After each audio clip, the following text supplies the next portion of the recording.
What's up, everybody? This is Football at the Bar. We're your host. I'm TA. This is GMoney. And we're ready to get it cracking today and talk some football. Yes, indeed. To all of our brand new followers, all of our brand new listeners, all of our brand new subscribers, we welcome you. And for all of you, please like, subscribe, download, and have some fun with us. Yeah, what he said. There it is. Let's do that. But we're ready to talk some football. And let me tell you something. Before we get started, what are you drinking on today?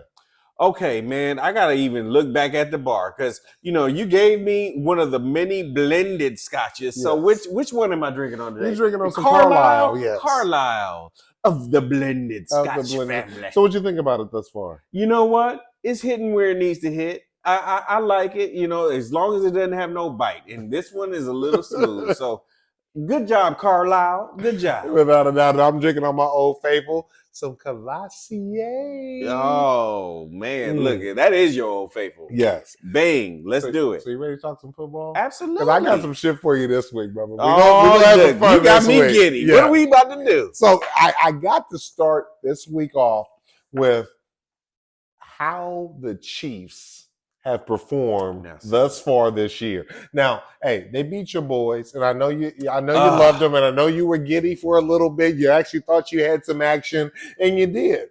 But our boy Mahomes, my boy Mahomes, has came through and sat over and made it happen. Oh my God, I'm so sick of you motherfuckers beating us, but I know. Okay, that's what we do. You did it. But here's what the reality is: Mahomes and the Chiefs have not looked like they've normally looked. And that's true. What I've been thinking about is what's the reason behind that? There has to be a reason behind it. And my thought process is, are they missing Bieniemy? Yes, they are missing Bieniemy. I mean, look, they have been an efficient offense. I think that you could also maybe say that they've gone to the well too many times. We all know that they had Hill and they were arguably could have been the most dominant force for the next 10 years if they had kept Hill. And so shame on the owners for letting that guy go. They don't want to pay him. But, okay, fine. They won the Super Bowl without him, so that was their proverbial justification. Vindication, right. Yeah. Mm-hmm. Now, what would you have is you got marginal, maybe to average to marginal receivers, but with the cadence and why they won the Super Bowl last year was that they were hold themselves to a standard, and that offensive efficiency is Bieniemy. So he is the missing piece. Period. End of story. He is the missing piece. They don't have the same discipline, and they are not developing their guys to the same level because he's not there. Yes, we know the head coach is an offensive genius, without a doubt. Yes, we know that they have an all-time great Hall of Fame quarterback, without a doubt. But you talking to me about what's the missing piece? That's the missing piece. And here's the thing is they tried to hide that because they filled his role with an individual that wasn't shit with the Chicago Bears. And then once you look at Bieniemy going away and going to Washington Commanders, and now they have an offense and a quarterback that's thrown for more yards than anybody else in the league.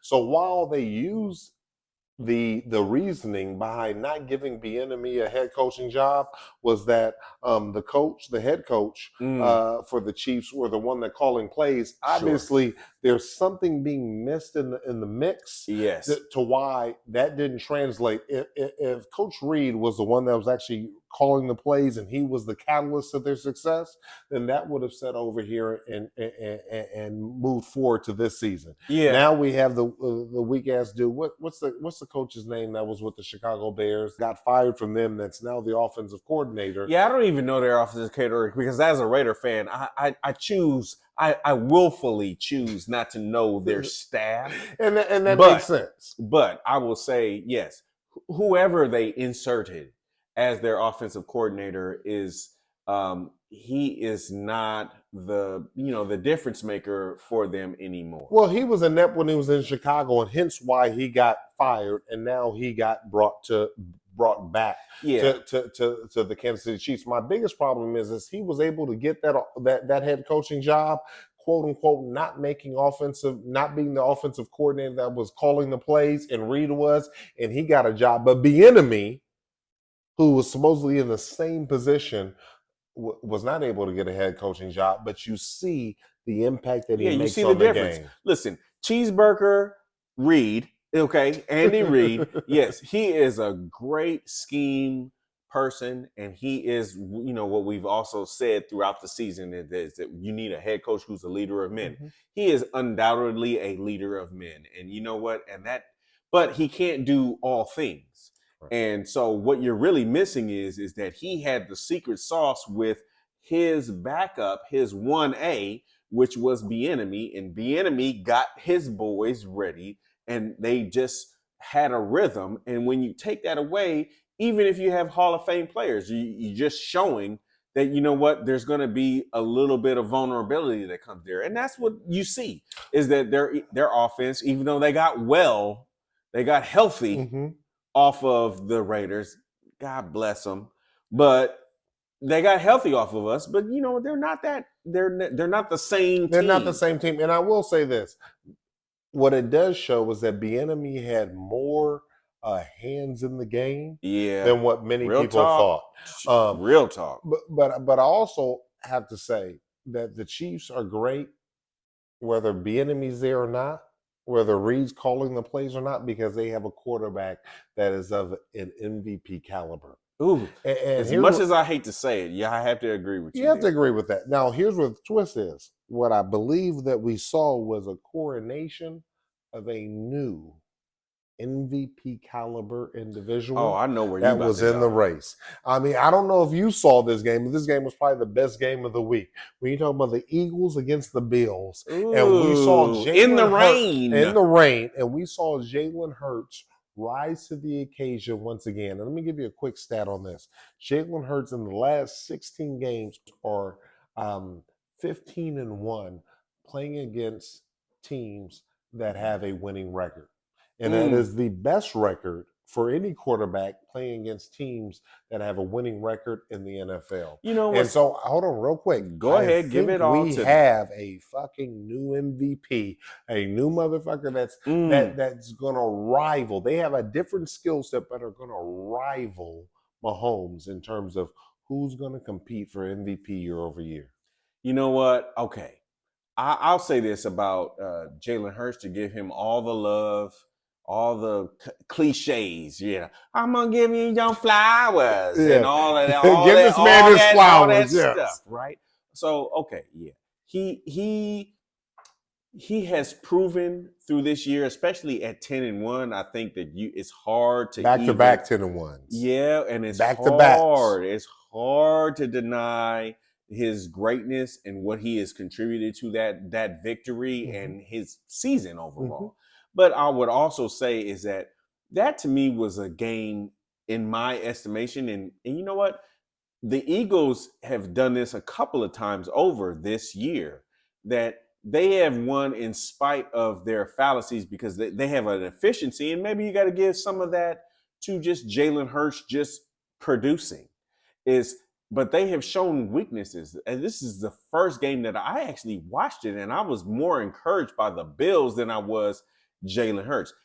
To the MVP question, is he MVP? Probably he's the front runner right now. When you score 2 rushing touchdowns and then you throw in the clutch moments, and then the game goes into overtime and you deliver, you know what? It's hard for me to say that you not the MVP, bro. Granted, MVP is a quarterback driven stat. But I saw a lot of vulnerability in them, because Josh Allen, as much as I like to hate on Josh Allen played his ass off. And if Davis just doesn't look over the left shoulder and he looks over the right shoulder, and that game is game over Bills. And that's how fragile it was, because the Bills did enough to win the game. It's just once they did a la Clipper. They clopped. Once they did that in overtime, it was like, oh, okay, well, that was your shot.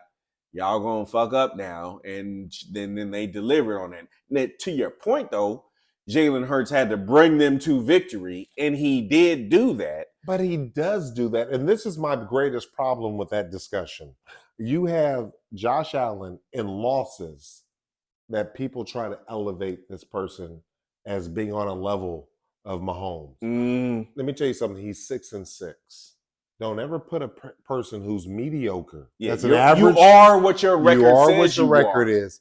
And a person that is mediocre on the level of Mahomes. Remember, he jumped in terms of, or he elevated in terms of his perception from media and from the overall crowd after losing to Mahomes when Mahomes came back in 13 seconds and got in that ass.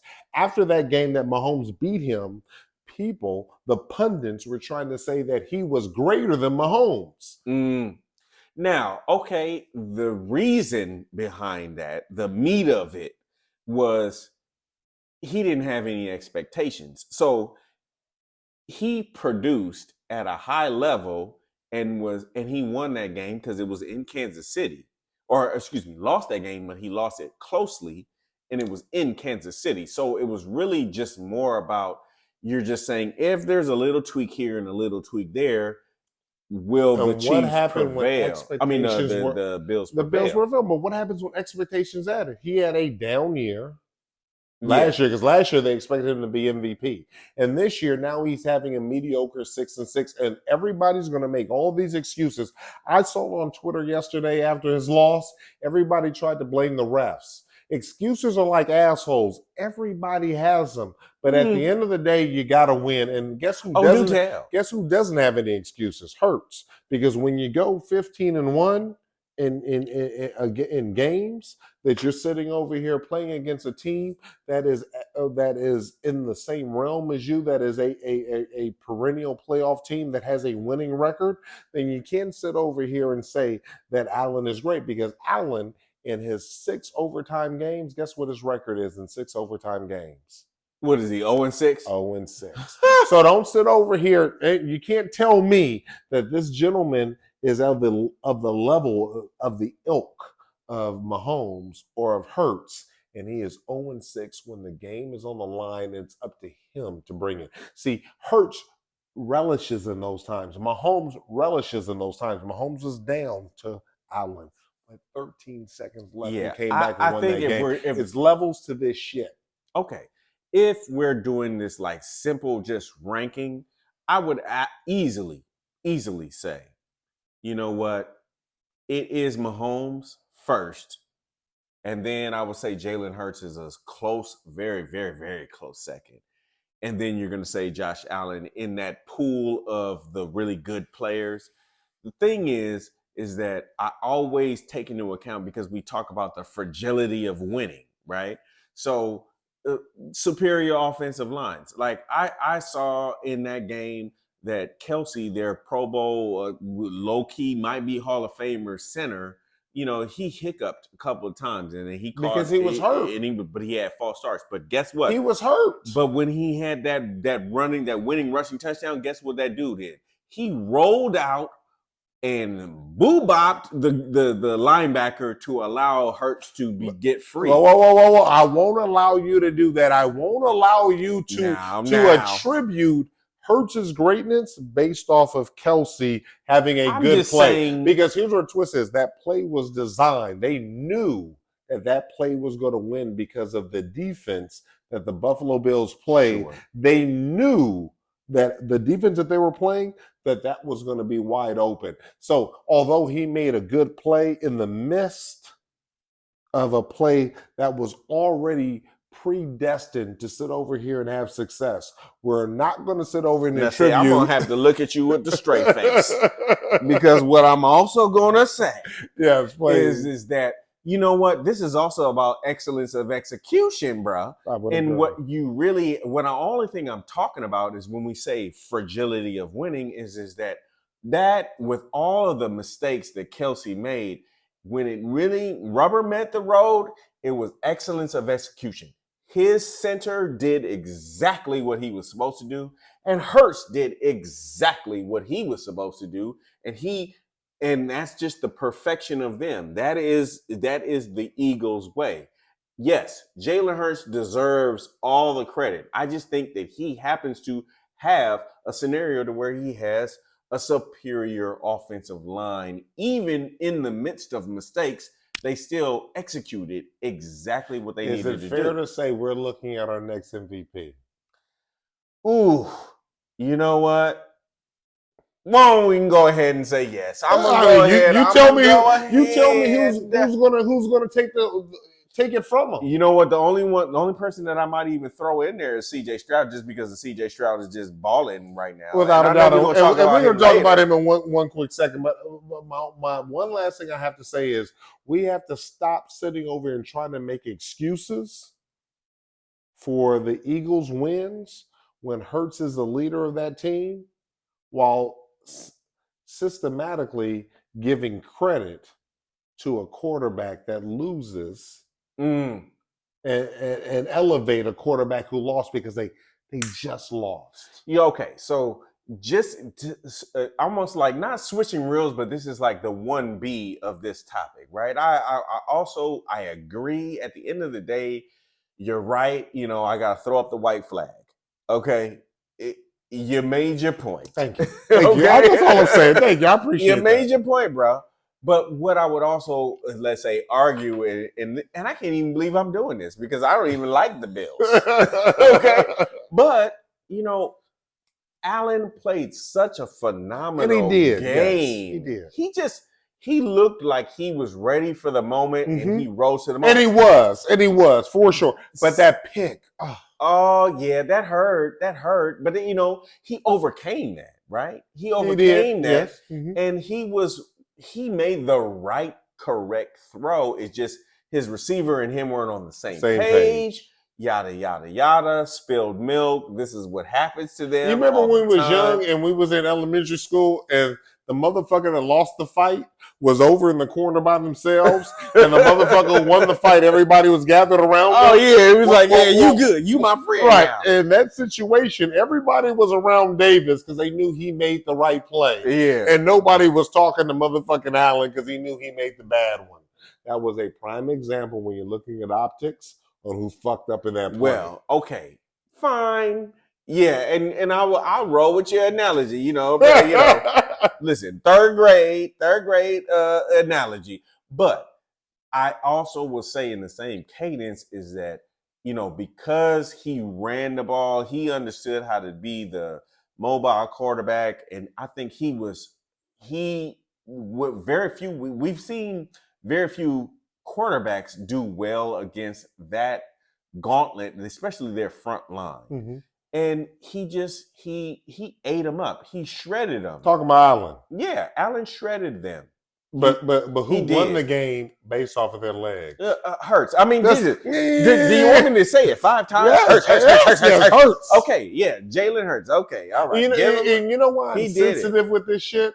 Because just a couple of years ago, because you all in your feelings. Just a couple of years ago, motherfuckers like Chris Sims, all the pundits were talking about Philadelphia because they had amassed so many picks. We're in a perfect position to go get a quarterback and to get rid of Hurts. And then he took him to the Super Bowl. So the preseason prior, it was all about getting rid of Hurts. And then Hurts rises to the occasion and takes him to the Super Bowl. When I see shit like that, how are these individuals that are supposed to be quote-unquote experts not having a fucking clue on what the deal is? You be real sick about it. You know how it rubs me the wrong way when motherfuckers talk that bullshit and don't really know what they're talking about. How they're getting paid millions of dollars and don't have a clue on what they're really telling the people. What you're trying to tell me is hire me. Hey, I'm good right here. I'm good right here talking football with you. All right, well, good, man. All right, so here's what I also want to bring up, man. Can we at least talk about what I think was like the low-key, like, danger game, the game of the week that I wasn't expecting to be the game of the week? Man, that Jacksonville. Are we seeing a real, like, thug life rivalry coming on? I think this is kind of like this new age rivalry that we actually had back in the day with Payton and Tom Brady. So many people forget that Payton and Tom Brady were actually in the same division before the divisions were realigned. Indy was in the same division, and it was like the league didn't want them to have to play against each other and end up canceling one of the individuals out. So they broke up the league and took Indy out of that so they would be able to meet in the playoffs and not have to sit over here and knock each other out. Because they wanted that revenue. Because they wanted that revenue. Now, I don't believe they're going to be able to do the same thing with this, but what I will tell you is, as an NFL fan, we're going to have an opportunity to sit over here and see this rivalry play twice a year, every single year, moving forward for the foreseeable future. And, you know, the future's bright. When the NFL can bring in stars like these two individuals, Lawrence, they already ignited as a generational player, and I don't believe he's lived up to that expectation. No, he has not. But on the flip side is Stroud was sit over and discounted as he was going into the draft scenario, and he is overexceeded. And so what happens is now you have two individuals performing at a very high level that are in the same exact division. They're going to play each other 2 years every single year. They're going to be bringing very phenomenal good games, just like they just did this past weekend, which was just a field goal away.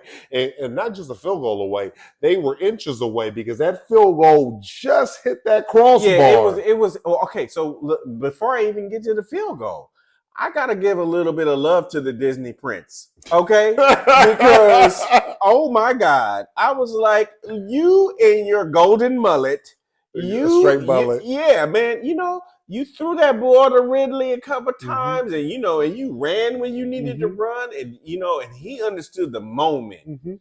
And I just was really, I think most of us were really expecting C.J. Stroud to be like, all right, I'm going to show you motherfuckers, this dude ain't that great. Well, he did. And what I respect about Lawrence is that he golden mullet, he knew this was a cross he was going to have to bear. That either he was going to sit over here and step up and be something special and be great, and that's a testament to Lawrence. I got to give it to him, because sometimes the rubber meets the road, and you got to be great.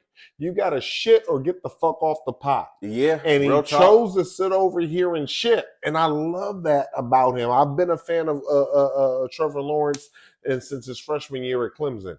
And what we saw was an individual that's not quite as great as he was touted to be, but at the end of the day, he's still a very special quarterback. Look, he took that mullet and he like flung it to the side. He was like, hold on. He was like, hold on. You ain't about to whoop me today. But here's the thing is, he has to be more consistent in doing that throughout the season. Yes. And not get ran through against real motherfuckers. Agreed. Because when he gets to this playoffs, he's going to make the playoffs this year. When you get to the playoffs, you can't come across an individual like Mahomes and your booty hole gets tight.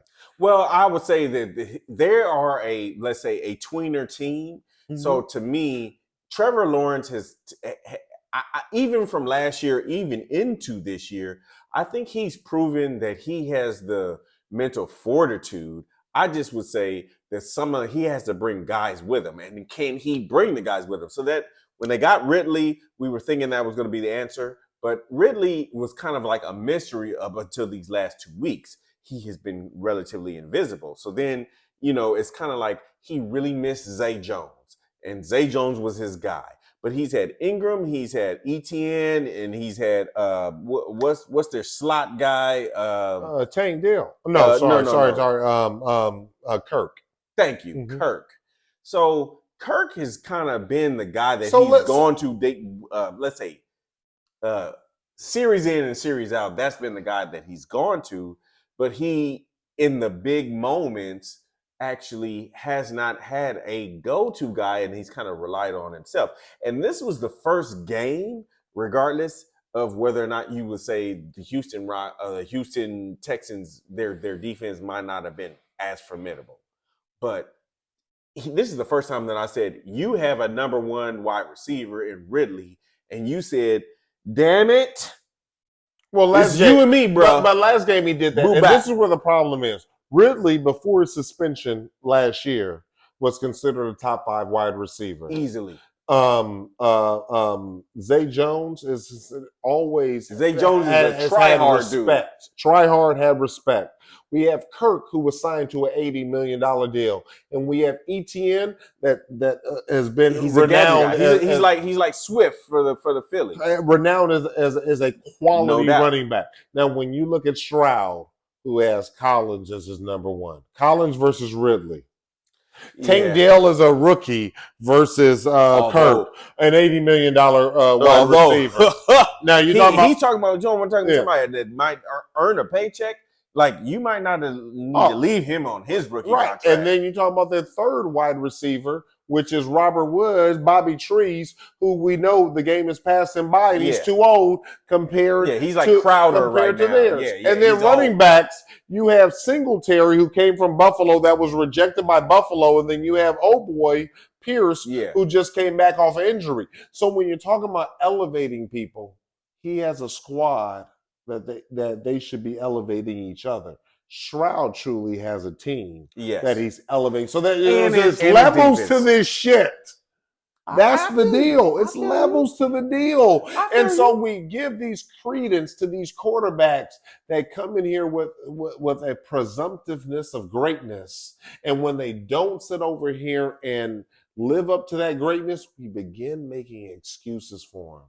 And I'm not an excuse factory. Oh my God, you are not an excuse guy. So we have to keep this shit clean, and we have to call a spade and keep this shit real. We have Stroud that is actually elevating a team of misfits that imagine if Lawrence had this team, we'd be talking about we can't judge him off of this group of people. He doesn't have a good enough supporting cast. We would be making excuses for him.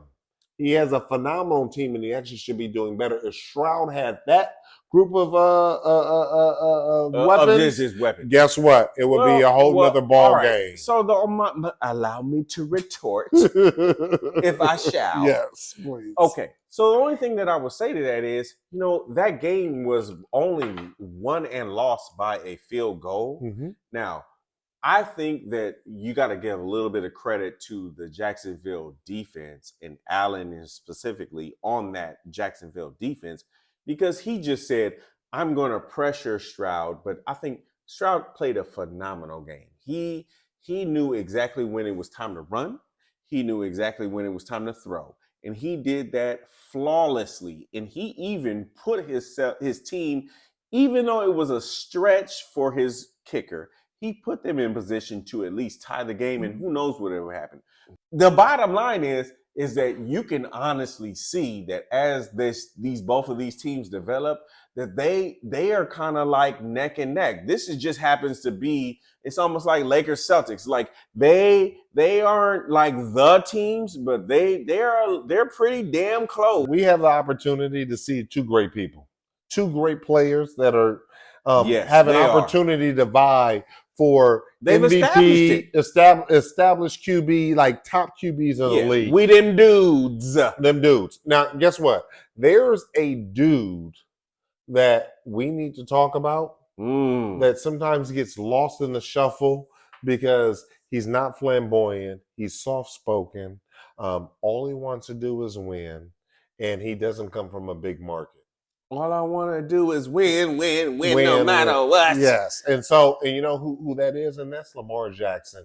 And this is a season that this season is in Lamar Jackson and Baltimore's reigns. Yeah, it is. I agree. They have it. This is probably their best year, in my opinion. They need to do for it them this to year. sit over here, and when Mahomes is not at his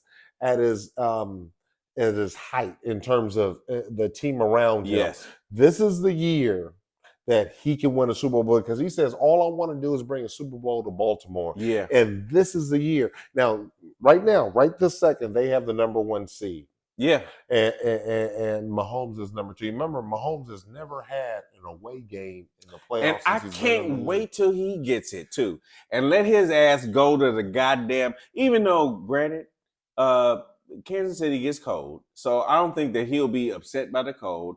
but let him go into a hostile environment with some goddamn. Well, it would be like to say, I personally don't believe that it's going to happen by the end of the year because, hey, the reality is Baltimore still has some tough games ahead of them. But I will tell you this: if they can get through that gauntlet of these last 5-6 games and get through this gauntlet, and they actually are the number one seed, I think they are best positioned to sit over and make it to the Super Bowl. I'll take it a step further. I think that this is Lamar Jackson's year to lose. Listen, there is never going to, I shouldn't say never because that would be silly. Mm-hmm. But I would say in terms of his career thus far, this is the best opportunity for him to actually break through and win his first Super Bowl. Okay. Now with Andrews out, it does make it a little bit. If Andrews was there, it's like write it down, take a picture. I do believe, but I think likely, seeing these likely getting that playing time and seeing him play, he looks like a wide receiver out there, like more than Andrews. Like this motherfucker looks special. The biggest, I would say, let's say deficiency of likely is that he doesn't block the same way that Andrews does. And what allows their play action to be so effective is because Andrews blocks at a Pro Bowl level. Yes. And then what it is that when they don't, and they're a very run dominant team. And so then when he doesn't block and then he slips out and he does all these schemes, it allows him to get free because Andrews is a wide receiver like Kelsey. Just a little bit bigger, right? But, I would agree. Right. And the Kelsey elk. Yes. And they do that run pass option real heavy, because they got Edwards, they got Hill, they got got Mitchell, I think. So the running back. And so they got this cadence of running backs, and then you have obviously Lamar, and then the defense. Yes. So just like we talked in weeks past, right? The thing that is going to make a Super Bowl caliber team is that you have to have all three phases. They have all three phases, even with Andrews being hurt. They have all three phases. Now Lamar has to do his part more than he probably has in weeks past because now you're really depending upon OBJ, and OBJ. The offensive weapons, as much as they're better, they're still not great. Yeah, because there's still a fragility. They're not much. I wouldn't even say if they are better. They're not much better if they are better than Kansas City's. Yeah, I think the only, let's say, if we're going to cross hairs, with Kansas City, you're really relying on Kelsey and you're relying on Rice, which is a rookie. Yeah, and this is the first game that he's had a true impact. So, yes, and then Tony, but the same thing, and Greg, but they're all droppers of the football. But the same thing with Baltimore, they're relying on. They should have had an Andrews that was like a Kelsey, and Flowers, who's a rookie, and OBJ, who the game is a year away from passing him by. So Flowers is a rookie. I thought this was his second year. Oh, this is his first year. Yes. Okay, so I have him in fantasy. Yes. He's a rookie. All right. So you're right? And he's also like kind of banged up. He got a hip injury. He's white ass. All of us America who do fantasy football, you was like, all right, bro. Did you practice on Friday? Right. Like, come on now. Yes. So, but he produced, right? So the thing that I would say about Lamar at the end of the day, I don't think that he's had a better scenario provided as long as he doesn't get hurt. But it's not great. No. And I think it's not great. I think to win a Super Bowl, shit has to be great.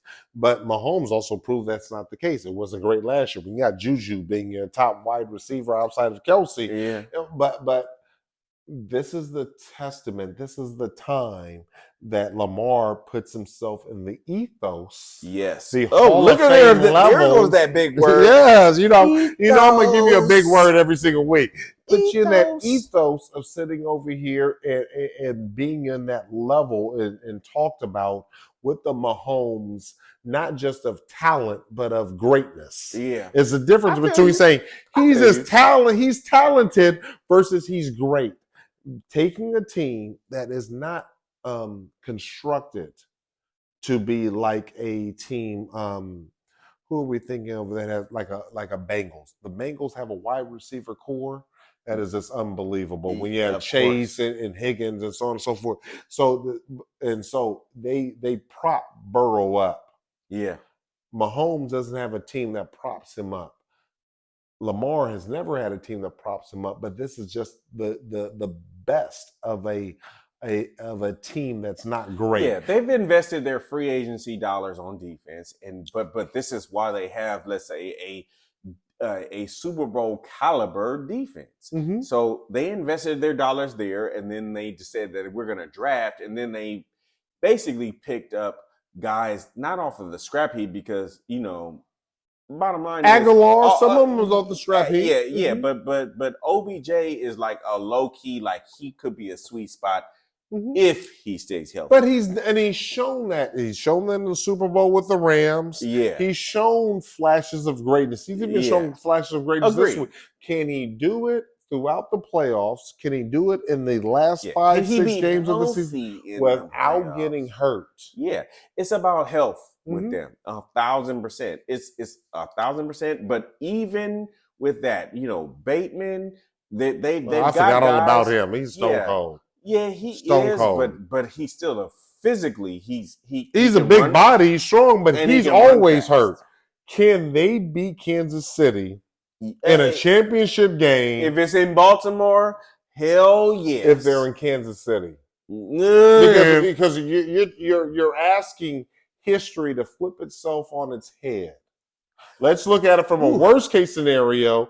They're in Kansas City because they have a tough final part of the season. They have a road to hoe. So Kansas City is more than likely going to have the number 1 seed.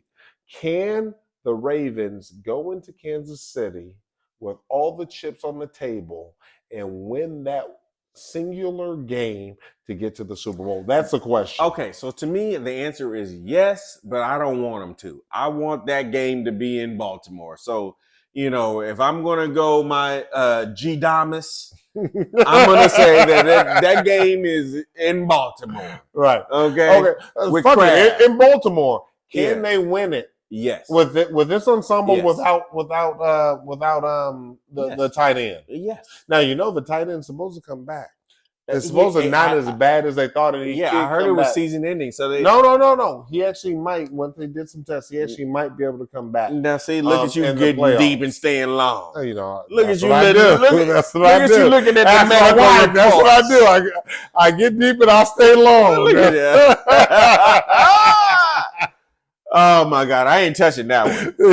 Oh my God. You should. Oh my God. No, thank you. No, thank you. No, thank you. So I got another quick question for you, because we talk about these teams that are like coming up, like Baltimore is that team that sit over here and really possibly vie for that Super Bowl berth, right? Uh-huh. And so everybody's been excited about the Lions.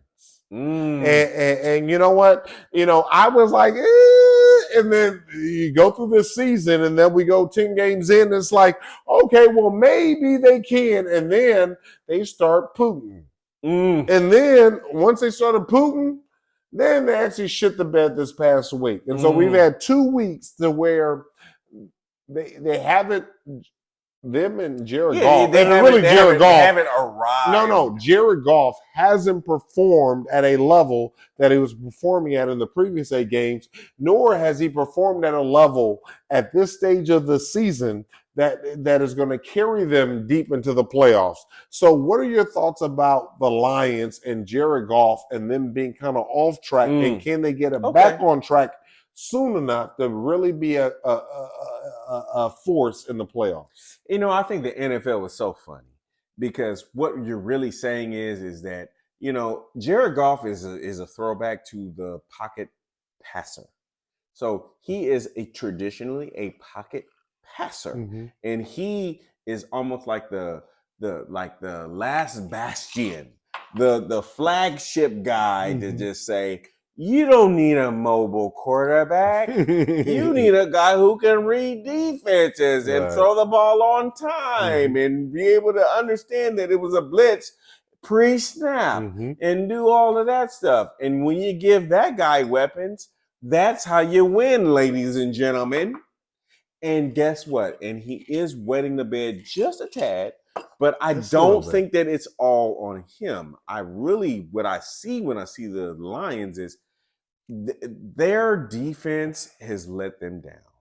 Now, you can couple that by saying also Green Bay and Jordan Love probably needs to get a little bit of love because he's also was maturing at the same time.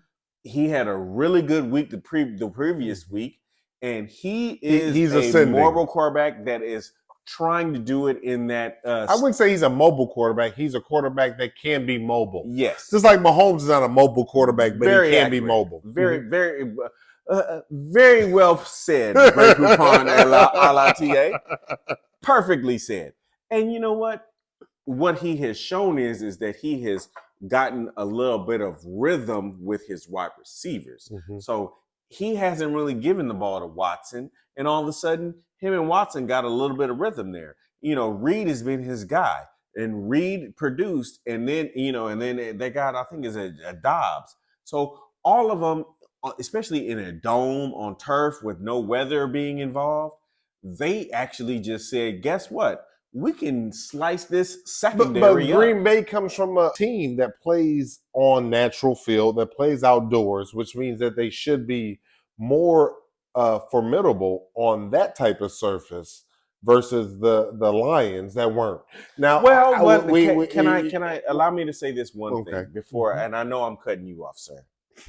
But what I would also say is that Green Bay has traditionally been a team that has given really excellent offense, especially with the Aaron Rodgers era in the summer months. And then when they get to the cold, we have seen that same style of offense look a little shitty when it gets cold. And you would think because they're used to the cold that they would be able to do it. But their scheme is really it's more predicated on having a versatile running back and a lot of receivers that can run a lot of schemes, and that don't work good in the snow.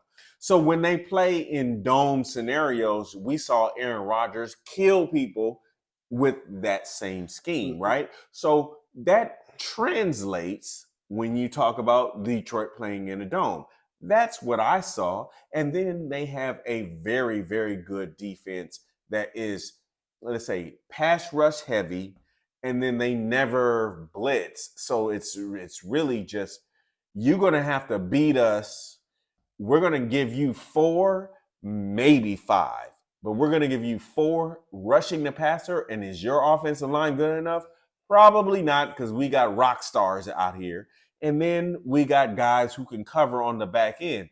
And Jared Goff ran into that scenario, and he wet the bed. Well, at the end of the day, is what we have to talk about is, and what my original question was to you was, can they get over the hump? Now, we do know that the Detroit Lions have a 50-year history of not getting over the hump. And that's what they look like on Thanksgiving. And we do believe Thanksgiving 16 straight losses. Yeah, it was almost like they said, wait, are we good? But we better not be good today. But here's what the twist is. When you have the necessary ingredients to be good, you have a great general manager that came from the Rams and their Super Bowl run teams. You have a great coach in Dan Campbell.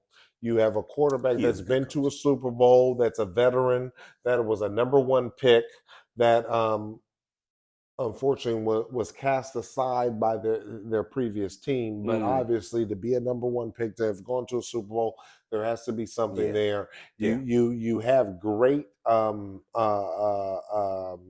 personnel. When you talk about Amon-Ra, Montgomery, the offensive St. line, Brown. but the offensive line, like I'm talking about in the totality of a team. Yes.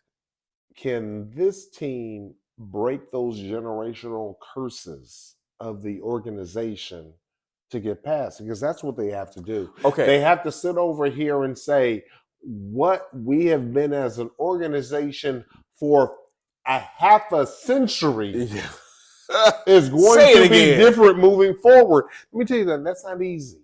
Yeah. And there have to be certain fortitude within everybody in the organization to break through. Dare I say, this is when we go into the nut scale. Yes. Are you gonna be? Are you gonna be pigeon? Right? Yeah. Correct. Are you gonna be mice? Right. Nuts? Are you gonna have grande huevos? Are we going to come in here with our big balls like cannonballs and slap them on the table? Say, and it's so funny that you say that. When you put it in that perspective, the reality is nobody's going to sit over here and say golf has some big nuts. Nobody. I don't give a fuck. Okay. Golf's wife ain't going to say he got some big balls. No, you know what? She better. She better say that. She won't even say it. She can't look at us without equivocation and say, yeah. My man has some big. She gonna say that to his face, and then she gonna go to the side and be like, "Well, maybe I don't know. I love him though. Yeah, but I love him though. But I don't know if he has a. But let me not get into his relationship. But I do believe that this team has all the ingredients to maybe not get to the Super Bowl. I'm not going to sit over and go out on that limb. What I will say is I believe. If Goff, who's known to be streaky, he can have great games and then have bad games and then go back on a streak of good games. If they can catch that lightning in a bottle at the right time, this is a team in its totality that can go possibly to the championship game. I agree. And then we sit over here and shake the dice and see where we're at. Listen, I will say this. I don't want to, let's say, pile on to golf, because I think by and large, he's had a couple of rough outings, probably especially the last 2 weeks. The last 2 weeks. But he's done well. Where I think that they wet the bed is their secondary. So they picked up Gardner Johnson, and I don't know if he's hurt because I haven't looked at their scouting report to see if he was playing or not. But when you pick up Gardner Johnson from the Eagles, who was basically an interception master out there. Mm-hmm. He was an interception waiting to happen. Mm-hmm. And you get that guy, and then you have the young pass rush that they had. Their defense has let them down in these last, let's say, 2 or 3 weeks to a level that I think Goff is paying the bill for. And even though he's thrown these picks, but he's scored enough points, even with the picks. Mm-hmm. He scored enough points for them to win the game. His defense is just completely falling apart. But what happens when the defense falls apart and you don't throw those picks? What happens in those 2 games? Yeah, you probably win comfortably. You probably win. So it goes hand in hand. Mm-hmm. But I think if I am Jared Goff, and he's not a perennial all-time player, but he's a good player. Mm-hmm. And with the right scenario, with the right protection, the right amount of skill players around him, which I believe that they have, he can produce. So it's just he needs help. He needs like that a la Cleveland Browns type of defense. He needs his defense to just look in the mirror, look at the film, and just say, what are we not doing? And bring themselves along. Otherwise, what they're going to do is they're going to be an early exit. They're going to make the playoffs. I think that it's fair to say that they're going to make the playoffs this year. Mm-hmm. They are, because they've done enough in the early weeks. Mm-hmm.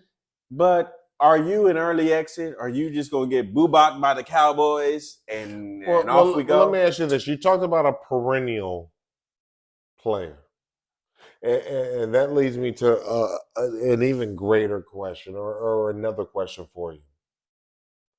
Is Russ that perennial player that you're talking about? Or has the transition, the change in that team really have solely sit on the shoulders of their coach, Sean Payton? Very good question. I'm going to have to take a 3-second pause on that. Let's figure this shit out. Where are my feelings? All right. GMoney. I think that it really does boil down to Sean Payton. Yeah. Um, And I hate to say it, but yeah. but I gotta.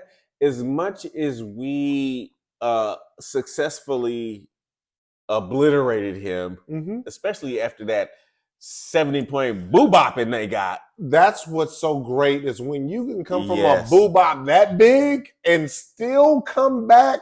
Like, people don't sit over here and respect that. When you sit over here and give up 70 and then come back to a 5-game winning streak. Yeah.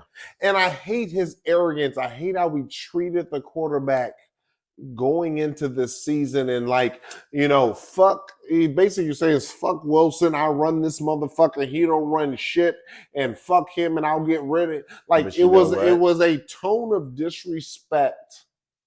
But goddamn, that's maybe what this man needed. Yeah, because and I think I might even said this before because I think he got everybody's attention, especially after they got spanked like that. And he basically, I think two things. Russ finally said, I ain't worried about Sierra's feelings. Okay. And I'm let me go back to quarterbacking instead of being a social media mogul. And as a competitor, just as a athlete who has played, whether or not you played high school, Pop Warner, whatever, you should feel level, some kind of way. You should feel some kind of way after you get whooped like that. And guess what? Whatever them coaches say, if they say, go ahead and take 3 of these pills and do about 100 push-ups, you're going to do it. If you're going to say, hey, man, you need to get in this corner, you need to do this, you need to be concerned about that, guess what? I'm paying attention on a different level. And I got to give Sean and his staff a lot of credit because running off 5 in a row after it's hard in this league. You were clearly the dog of the league. It's hard to win in this league. It is. And they've won 5 in a row with not a great team. No. With not a great ensemble. Same guys from last year, without a doubt. Same and, dudes. And sat over here and found a way to win. That is a testament to Sean Payton. Yes. But it's also Russ playing within himself. Yes. And letting Russ cook probably is not the recipe to success. What we are knowing that is it's not, especially as he gets older and older and older, it's not the recipe for success. Yeah, we're gonna dump the cliche, and because that's like a tagline, that's like a commercial advertising. Let Russ cook. Let Russ cook. No, your ass has been getting cooked. But that was quote unquote feasible to kind of give him the opportunity to cook 3 years ago. But as you get older, as we know, because we've gotten older, 3 years makes a motherfucking difference. Shit, in our 40s, 3 years is almost 10% of our lifetime. Yeah, you're right. You understand what I'm saying? So like, okay, 3 years ago, maybe let Russ cook. Well, now Russ can't cook no more. Russ can sit over here and he can be a head chef and watch another motherfucker cook, or he can be a head chef and tell us somebody how to cook. But he can't be necessarily doing the cooking on a fast pace. Oh, look at you taking that. Look at you taking that analogy. You just going with it. Right, you follow what I'm saying? He's not going to be flipping the shit no more. He's not sitting over here rolling the pizza anymore. Yeah. Them days is over for him. Yeah, well, you know what? Okay, it's in another spin on the analogy of cooking. I would just simply say is, he just realized that the thing about the cooking, bro, is you got to have that fire. You got to have that fire. You got to have that passion. You got to have that dedication. And the thing that gave you all of that success, even in your close losses, was that you had that fire in your belly. And I think that his championship runs, the fire of that team was that defense and that running back. But we can't say Russ didn't have that fire because he was over here exercising on the plane. No. He had the fire. No. I don't disagree. I just think that was, let's say, the thing that started the cauldron. Mm-hmm. And then, but Russ came in and Russ said, "Let me go ahead and throw some gasoline on this bitch." and now we full of flame. And he, bro, you just the gasoline. And I think this is the first time that he realized I need to be the wood too. I need to be the wood too. And so now that he has kind of like come off of the perch a little bit, he's like, "Oh yeah, okay." And I'm gonna be the wood too, because I'm playing with a new set of dudes, and they just know my reputation. They haven't felt it, seen it, whoop de wop, and now he's delivering, and I gotta give him a lot of love. But what's so special is that was last year's shit. This year's shit is your reputation is tarnished. Yeah, we had a chance to see you up close, and you didn't get it done. And to find a way to reinvigorate that reputation. Oh, it's been beautiful to see. I mean, that's what's special. But still, the straw that twirls this drink is the coach. Yeah, I mean, agree. Hey, let me tell you something. If they fuck around to make the playoffs, guess who's coach of the year? Oof. Guess who's coach of the year? You can write down and take a picture. Yeah, this man is coach of the year. Yeah. To me, the neck and neck is him and the head coach of Houston. I think DeMarco is definitely in the run. But the twist is, you talk about a team that both of them are teams that come from the doldrums, right? And you have one coach that took a rookie that took it to the next. And you have another coach that took a player that was teetering on going off to the abyss. Mm-hmm. Here's why DeMarco might fuck around and win it. And we don't know if it's on the coach or if it's on the player. CJ Stroud looks like to be a great. Russ is on the downslide. So what do the voters put more thrust in, more belief in? A player that is heading downward that they kind of staved off that? Or a new coach who got a motherfucker that we didn't know how great he was going to be, and was he the precipitous to take him to the next? Oh, precipitous. Precipitous. See, look, like I got you. Got you. Precipitous. Yeah. All right. Which one was it? Which one? Which one was it? But there are conundrums in this. Yeah. Was it the motherfucker that was heading downward that you stopped it, or was it the motherfucker that we didn't know could go here, and they were the accelerant to get them there? All right, so time will tell, because I think that that's how fragile it is. It could go either way. It really could. And both of those coaches, I think, just what we both agree on is that they're worthy of it. But speaking of coaches, I want to talk about the fact that they let Frank Reich kick rocks. Well, I was going to ask you, it's so funny you brought that up. I was going to talk about that. We talked about two great coaches, and DeMarco and motherfucking Sean Payton. Well, I would fair to say before the beginning of this season, you and I would probably agree that Frank Reich was a coach that if not wasn't great, at least we felt was a good coach. Yeah, I think was a good solid. Fit for this. He's a quarterback. He's a quarterback coach. He's had some highlights in his career that we would sit over and give him flowers rather than sit over here and give him shit. Yeah, he, by my scale, is not a pigeon nuts guy. Or we thought he wasn't a pigeon nuts. No, actions speak louder than words, and our record is what our record is. Yes. Our record is who we are, and so we can't sit over here and give people passes for their record, for what their result becomes or translates to when just because we have a perception of them before. Okay, so let's not give a motherfucker a pass. I'm not giving him a pass, but you know how I feel really strong about my team, and I promised you that I was not going to go. So if he was with the Raiders, and he was 1-10, what would you be saying about him? Oh, he motherfucker, because he got to go. He got to go. However, see, the Raiders have talent. I think that the Panthers do not.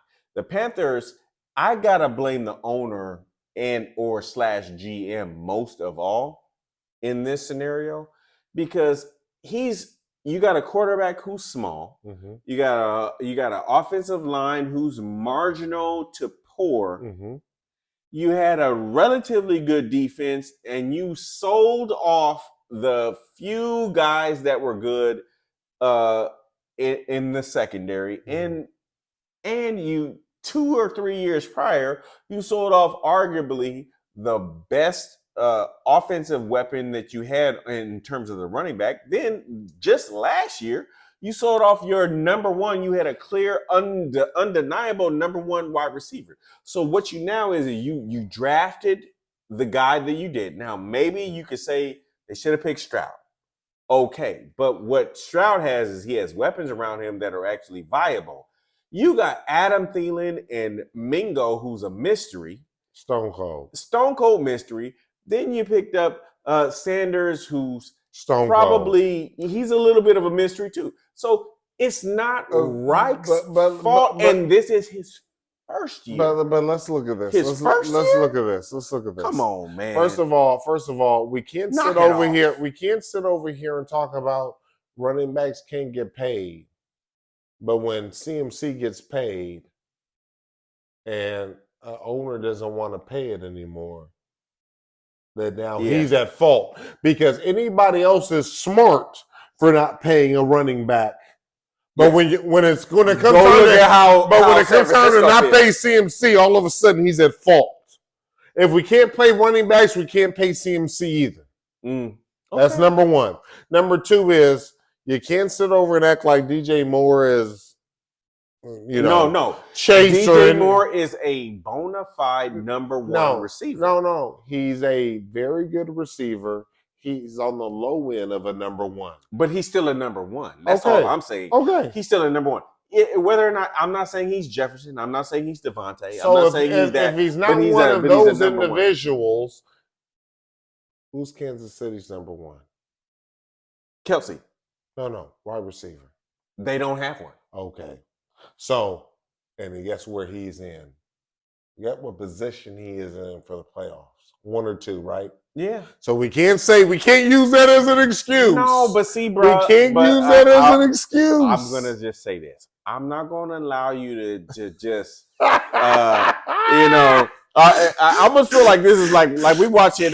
What is it? What is the Will Smith movie where it's like I'm just black the Men in Black. I'm not gonna allow you to Men in Black me. No.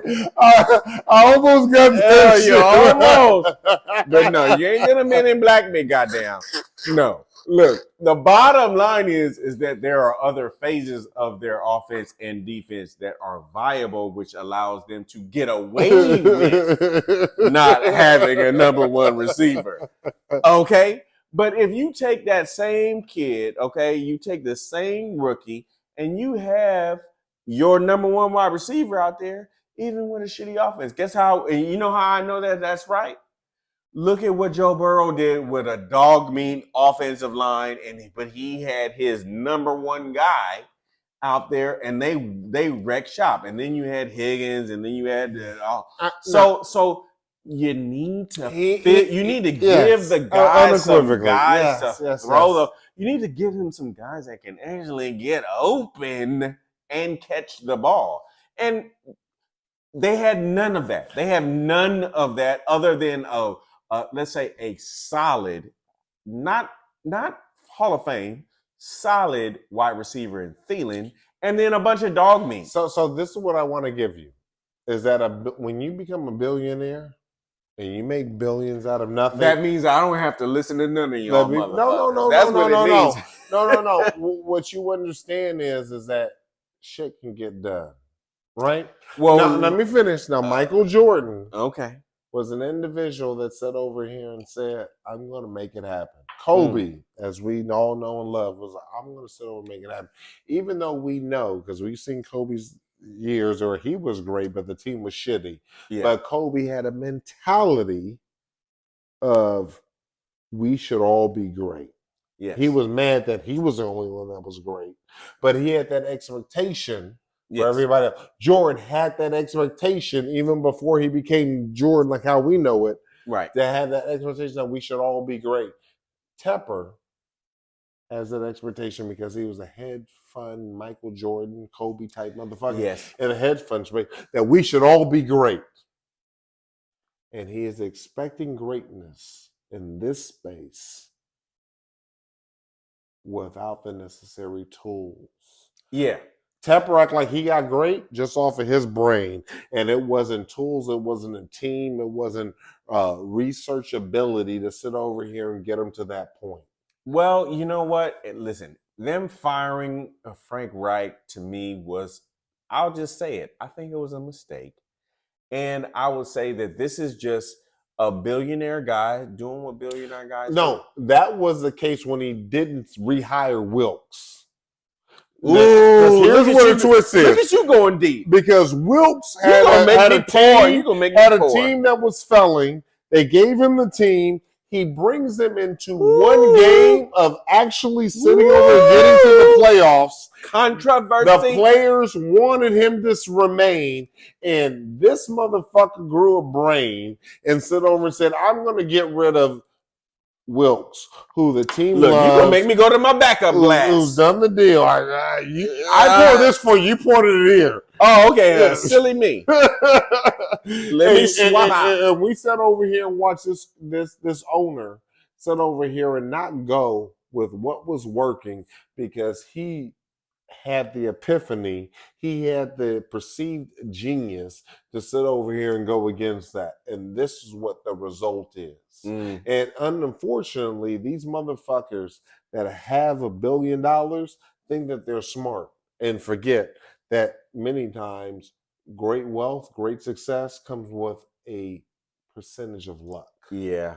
absolutely. But it also, I think, first of all, none of these guys getting to that level are not unintelligent. And so that it would be poppycock to say that they're not intelligent. But I would look him in the face and say, you a dumb motherfucker for getting rid of Wilkes. But the reason why he's also a dumb motherfucker is because the thing that you have to realize is that when you go into different arenas is that you have to be effective at delegating and understanding who is the most effective person to handle the results that you want to see.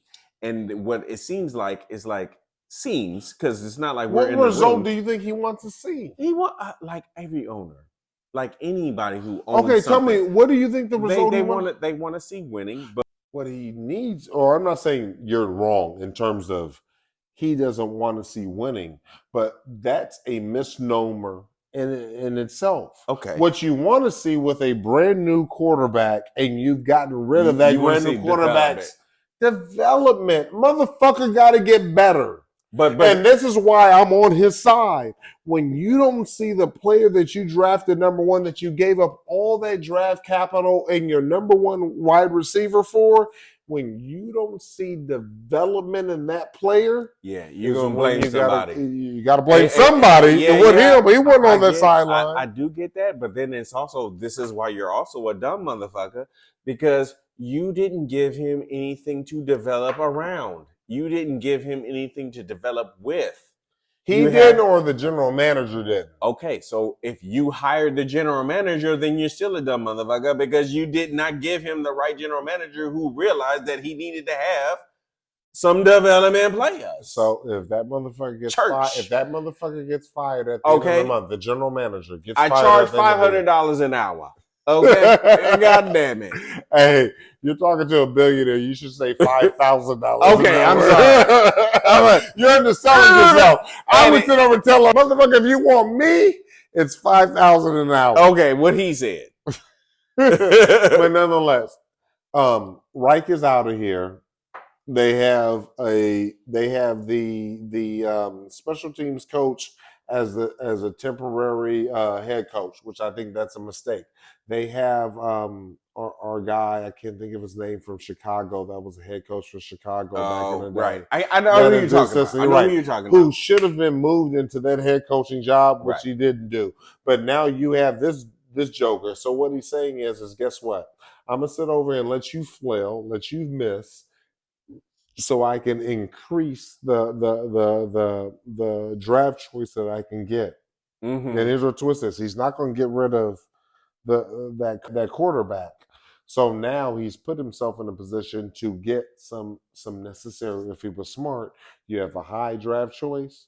You sit over here and sell that draft choice to get a couple more draft choices to get a few key components like linemen. Like maybe a great wide receiver at the end of the first round. So you sit over and sell your it's not, can't even sell his top choice. His first choice is the 33rd choice. See? Right. I mean, yeah, they're stuck in between a rock and a hard place. The Now only thing that I'm gonna reel it back to Frank in this one regard. If this is your head coach's first year, he, in my estimation, my humble opinion, that motherfucker could lose every game. You are trying to establish a culture. You have not allowed this coach to establish any semblance of what his culture would be. And so only thing you did is that you created a culture of volatility. So now that the head coach is gone, when you sit over here, you're gonna have to hire somebody else next year. When you're a game away from the playoffs last year, and now you're sitting over here in a position, knowing though that you gave away all of your talent. You didn't give away all your talent. You gave away one player. That was your talent. So I'll simply say this: Fields got hurt. Fields has been marginal, right? Majority of special. I think that team fucked him. Well, he's been marginal in his season or in his career thus far until he got DJ Moore. So then when he got DJ Moore, he looked really good, and then he got hurt. Who would you want, Fields or the quarterback currently for the Panthers? Oh, Fields.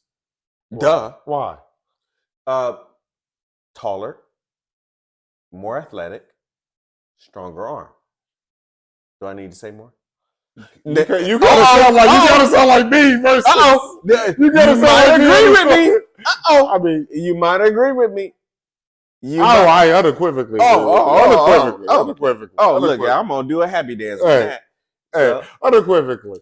But I don't think we need to spend a lot of time on this. All I need to do is let's go talk about fantasy, man. Look, at the end of the day, what we're really saying is, damn the Panthers, they shitty, and so guess what? The last thing I have to say about Frank Reich: nepotism. You didn't see the story, because you were right about that Wilkins thing. That his daughter was hired before he was, and that the whole nepotism with Reich was already in play. Are you like in some secret email circle? I don't fuck around with it. I be knowing this shit. How do you know? Reich's wife was hired to the Panthers before he got hired, which meant that there's articles about this, which meant that he was going to be hired when they were still playing the role. Like Wilkes was going to sit over here and get the job. And so for me is that underhanded bullshit. All this is karma. Motherfucker, you had a motherfucker that was there that you said you were going to give him a shot, that you never really gave him a shot. And then you hired Reich's daughter because you were going to hire Reich. Look at you getting deep. Yeah. See, people don't know about this shit. All right. I'm always going to sit over here and be on give him that tea. All right. Well, you know that's some tea like a motherfucker. Tea like a motherfucker. Okay. So, damn the Panthers. Nobody likes them anyway. Fuck them. Okay. But give me going Let's go to fantasy. Yeah, going to fantasy. You know, as we get into this time of the year with the fantasy, it's all like, you know, where are you at? If you don't know where you're at, you don't know where you're going. So where are you going for this 13th week of the season? Where are you going for fantasy? Okay, so personal fantasy, I've been dying on the vine, and so I won't even get in and belabor myself with all that talk. But daily fantasy, DFS, as you love to say, easy button. Chargers over New England. That means Justin Herbert. That means running back. Damn near anybody who is of ilk. If this ain't their get right game, this ain't their get right game, have a nice day. Then you need to fire the head coach tomorrow. Correct. And if they don't beat the Patriots, I mean, out of here. But beat them like a drum. Like they no. If they don't, I don't care. They don't got to be in my drum. If they don't win by at least 1 point, Staley got to go. Yeah. Well, I would let me double down. If they don't win by at least 14 points, Staley got to go. They won't win by 14 points. Oh, well, why? Because you feel that strongly about Bill Belichick? No, fuck no. I feel that horrible or that less of Staley. Oh. Now, I will tell you this. Here's the other great game that people are sleeping on. Miami against the Commanders. Okay. Tyreek Hill should have 150 yards. Easy. Yeah, he's going to be like top of the ticket because you're right. He should do that. So it's some goodness out there. It's some goodness. It's some fucking games that y'all can play. Yeah. Just sit over here and get it popping. Yep. If you play the right game, a combination of both of those games, you can make it happen. Wait, let me give before we close, let me get this boneyard. Because we all know, listen, the free agency pool is like is devoid of talent. It's dry. It's dry. It's Mojave Desert. Dry. But on the scrap heap, P. Ryan. Hey, right down their picture. Listen, who's P. Ryan play for? The Denver Broncos. And why is P. Ryan a great pickup? Because I think Javon might have got hurt, bro. Javonte Williams got hurt. He might have got hurt. So you have McLaughlin, McLaughlin. I actually have him on my team too. But Samarje P. Ryan. But the coach really respects P. Ryan. Remember, and his gangster.